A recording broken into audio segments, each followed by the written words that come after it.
네, 여러분 안녕하세요. 사이클 컨텐츠 박초로 프로입니다. 오늘 자전거 TMI 시간, 오늘도 박찬민 편집장님과 함께 이어가 보도록 하겠습니다. 오늘의 TMI 주제는 자전거는 어디로 가야 하는가입니다.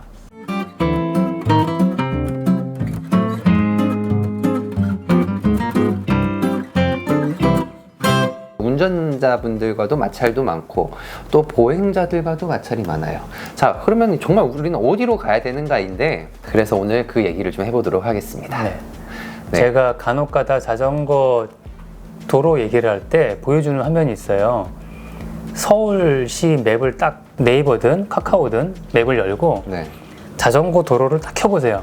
진짜 자전거 도로가 완벽해요. 서울 시내 나가봐요. 아무데도 없어. 서울시의 완벽한 자전거 도로는 누가 만족하는 거지? 라는 생각을 하면서 많이 보여드리거든요. 네. 그래서 지금 우리가 알고 있는 그런 자전거 도로들이 정말 자전거 도로인가 하면 그거는 또 아니란 말이죠.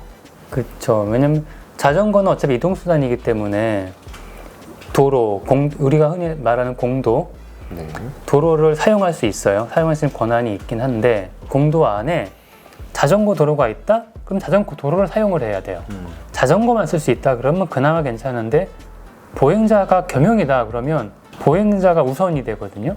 그거는 말 그대로 인도잖아요. 인도죠. 네. 인도에 자전거 타라라고 얘기를 해놓으니까 자전거는 사람 속도로 가야 되는 건가? 사람보다 빨리 가다 사람이랑 부딪혀서 다치면은 자전거 책임인가? 고민에 빠지다가 도로로 나오면 진짜 간혹 가다가 경찰이 잡아요. 이 자전거 도로가 있는데 도로 나왔다고. 그래서 좀 말이 안 되네요. 자전거 도로가 되어 있는 곳은 현행법상 인도고, 근데 자전거는 또 분류가 차로 분류가 되어 있단 말이에요. 그렇죠. 차도를 타는 게 어떤 문제가 있는가? 그럼 이 자전거 도로는 보행자 도로의 겸용으로 왜 만들어 놨는가? 제가 알기로는 거의 70% 이상이에요. 거의 80% 가까운 양이 자전거 보행자 겸용 도로거든요. 실제로 그 일본에도 이런 케이스가 있었잖아요. 네, 일본은 자전거 타는 라이더가 진짜 많잖아요. 많죠. 그러다 보니까 자전거 도로가 좀 안전한 게 필요하겠다. 그래서 보행자가 적은 곳에다가 만들었는데, 보행자 충돌이 생기는 거예요. 어쩔 수 없어. 그러다 보니까 이건 안 되겠구나 해서 빨리 포기했어요. 자전거 도로는 자전거 도로, 보행자 도로는 보행자 도로, 차도는 차도다. 이렇게 따로 분리를 하기 시작을 했는데, 우리나라는 현재에도 자전거 보행자 겸용 도로가 가장 많은 나라, 세계에서 유일한 나라가 유일한 나라. 네. 이 말도 안 되는 자전거 도로를 유일하게 저희는 유지를 네. 하고 있는 거네요. 그렇죠. 세계 1위를 하기 위해서. 참, 그런 것도 세계 1위를 먹고 있다니. 참 안타깝습니다.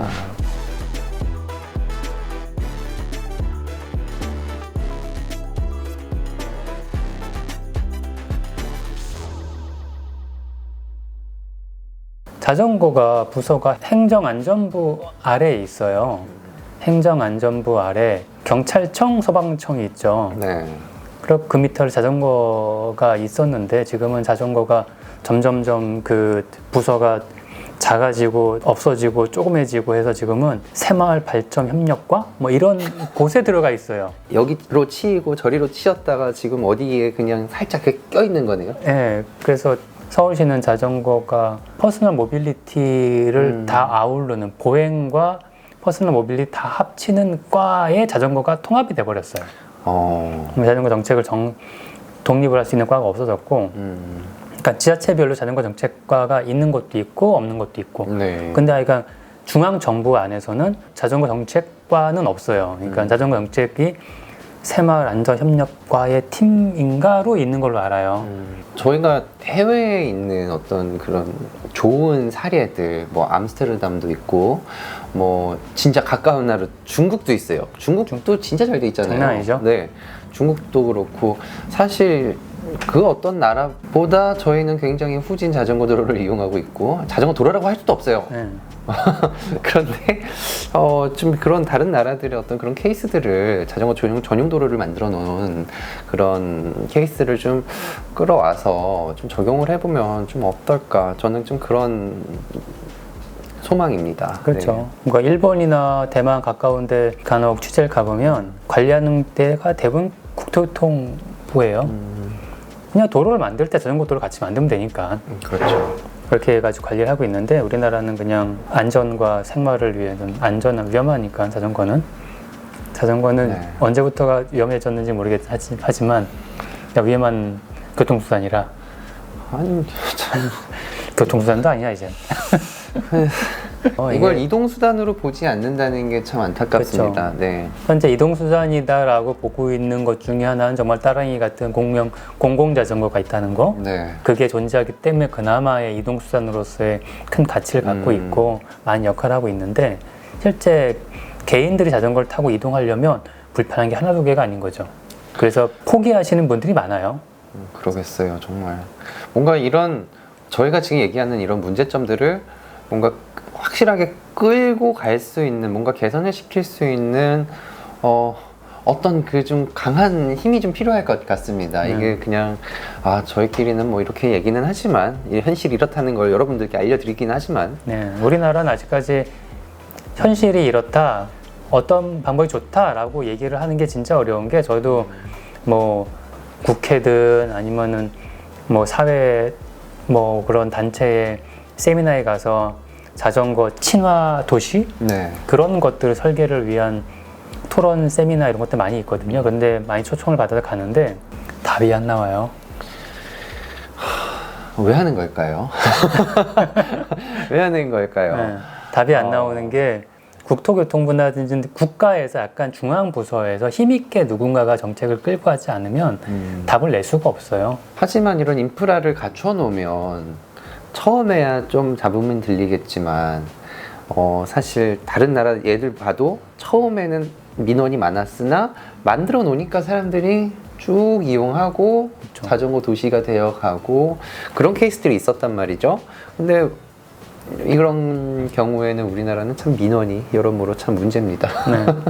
그렇습니다. 일단은 각 지자체의 이런 뭐 심각성을 좀 알 수 있도록 뭐 주변에 많은 분들이 좀 이런 내용들, 이런 이야기들을 좀 공유를 해주셨으면 좋겠고 이런 현실을 좀 널리 모두가 알고 계셨으면 좋겠습니다. 이런 자전거를 즐기시는 분들, 뭐 자전거에 관심 있으신 분들 등등 사실 이런 뭐 자전거 도로, 자전거 겸용도로 이런 부분 때문에 저희 자전거 타는 분들이 어디로 가야 할지 정말 모르는 상황이에요.